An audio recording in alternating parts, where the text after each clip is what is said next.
I'm Addie, and today I'm going to be reading The Story of Ferdinand by Munro Leaf.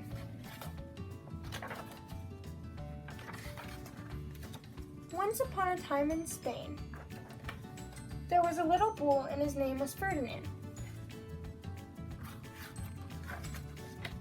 All the other little bulls he lived with would run and jump and butt their heads together. But not Ferdinand. He liked to sit just quietly and smell the flowers.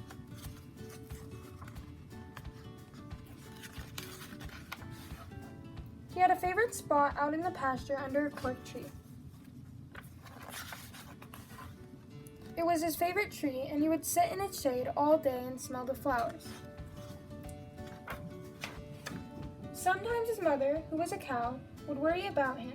She was afraid he would be lonesome all by himself.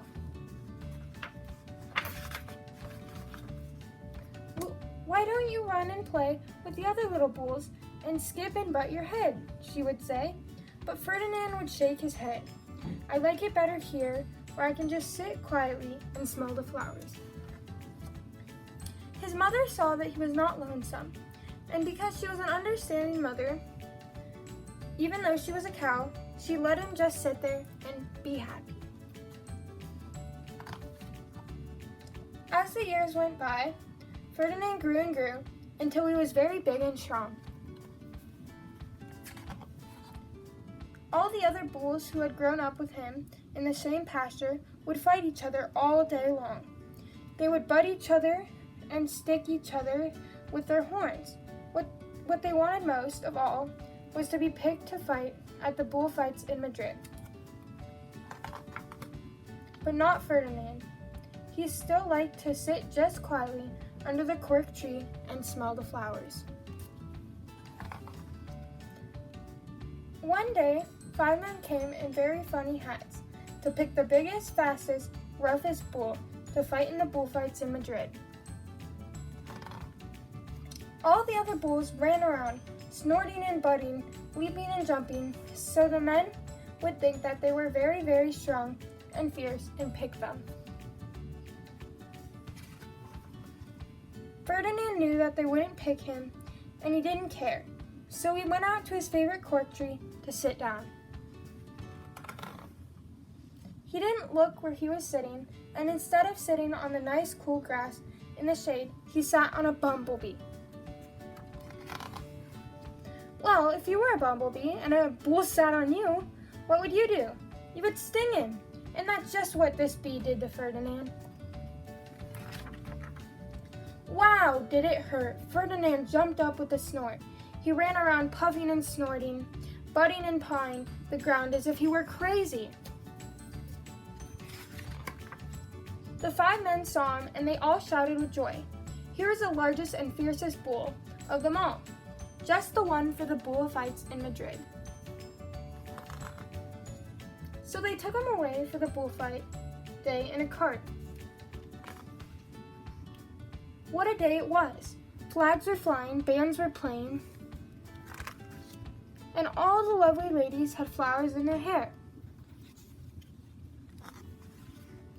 They had a parade into the bull ring. First came the banderos, with long sharp pins with ribbons on them to stick in the bull and make him mad. Next came the picadores, who rode skinny horses, and they had long spears to stick in the bull and make him madder. Then came the matador, the proudest of all. He thought he was very handsome and bowed to the ladies. He had a red cape and a sword and was supposed to stick the bull last of all.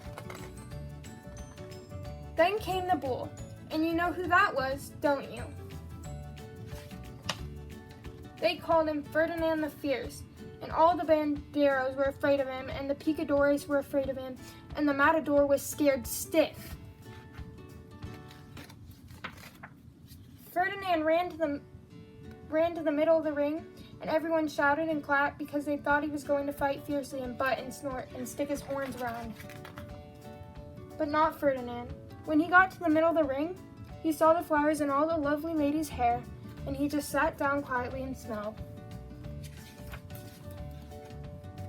He wouldn't fight and be fierce no matter what they did. He just sat and smelled. And the banderos were mad, and the picadores were madder, and the matador was so mad he cried because he couldn't show off with his cape and sword. So they had to take Ferdinand home. And for all I know, he is sitting there still, under his favorite court tree, smelling the flowers just quietly. He is very happy. The end.